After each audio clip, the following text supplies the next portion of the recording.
ಮತ್ತೆ ಮುಖ್ಯಮಂತ್ರಿಗಳ ವಿಚಾರ ಈಗ ಮುನ್ನೆಲೆಗೆ ಬಂದಿದೆ. 5 ವರ್ಷ ಸಿದ್ದರಾಮಯ್ಯನವರೇ ಸಿಎಂ ಆಗಿ ಮುಂದುವರಿತಾರೆ ಅಂತ ಚಾಮರಾಜನಗರದಲ್ಲಿ ಸಂಸದ ಸುನೀಲ್ ಬೋಸ್ ಮಾತನಾಡಿರೋದು ಈಗ ಸುದ್ದಿಯಲ್ಲಿದೆ. ಮುಖ್ಯಮಂತ್ರಿ ಬದಲಾವಣೆಯ ವಿಚಾರ ಮತ್ತೆ ಚರ್ಚಿತಗೊಳ್ತಾ ಇದೆ. ಮುಖ್ಯಮಂತ್ರಿ ಬದಲಾವಣೆ ವಿಚಾರ ಅಂತಂದ್ರೆ ಪದೇ ಪದೇ ಅವರೇ ಮುಖ್ಯಮಂತ್ರಿ ಇವರೇ ಮುಖ್ಯಮಂತ್ರಿ ಬದಲಾವಣೆ ಆಗಲ್ಲ ಅನ್ನೋ ಮಾತುಗಳು ಮುಖ್ಯಮಂತ್ರಿ ಬದಲಾವಣೆಯ ಸುಳಿವನ್ನು ಕೊಡ್ತಾ ಇದೆ. ಈಗಾಗಲೇ ಸಿಎಂ ಸಿದ್ದರಾಮಯ್ಯ ಕುರ್ಚಿಯಲ್ಲಿ ಕೂತಿದ್ದಾರೆ. ಸಿಎಂ ಕುರ್ಚಿಯಲ್ಲಿ ಯಾರಿದ್ದಾರೆ ಕೇಳಿದ್ರೆ ಸಿದ್ದರಾಮಯ್ಯ. ಮುಂದೆ ಏನು 5 ವರ್ಷ ಏನಿದೆ ಆ 5 ವರ್ಷವೂ ಕೂಡ ಸಿದ್ದರಾಮಯ್ಯನವರೇ ಸಿಎಂ ಆಗಿ ಮುಂದುವರಿತಾರೆ. ಶಾಸಕರ ಬೆಂಬಲ ಇದೆ, ಹೈಕಮಾಂಡ್ನ ಬೆಂಬಲ ಇದೆ. ಅವ್ರನ್ನ ಯಾರು ಬದಲು ಮಾಡಲ್ಲ, ಚೇಂಜ್ ಆಗಲ್ಲ ಅಂತ ಮಾತಾಡಿದ್ದಾರೆ ಸುನೀಲ್ ಬೋಸ್. ಈಗಾಗಲೇ ಮಾನ್ಯ ಮುಖ್ಯಮಂತ್ರಿ ಸಿದ್ದರಾಮಯ್ಯ ಸಾಹೇಬರು ಕುರ್ಚಿಯಲ್ಲಿ ಕೂತಿದ್ದಾರೆ. 5 ವರ್ಷ ಅವರೇ ಮುಂದುವರಿತಾರೆ. ಎಲ್ಲಿ ಗಂಟ ಹೈಕಮಾಂಡ್ ಬೆಂಬಲ ಶಾಸಕರ ಬೆಂಬಲ ಇರುತ್ತೆ ಅಲ್ಲಿ ತನಕ ಮುಖ್ಯಮಂತ್ರಿ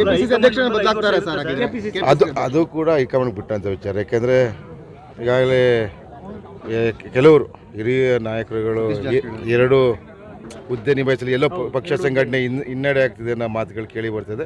ಮುಂದಿನ ದಿನ ಸೂಕ್ತ ನಿರ್ಧಾರವನ್ನು ನಮ್ಮ ಹೈಕಮಾಂಡ್ ಎಲ್ಲಿ ತನಕ ಶಾಸಕರ ಬೆಂಬಲ ಹೈಕಮಾಂಡ್ ಆಶೀರ್ವಾದ ಇರುತ್ತೆ ಅಲ್ಲಿ ಗಂಟೆ ಇರುತ್ತೆ.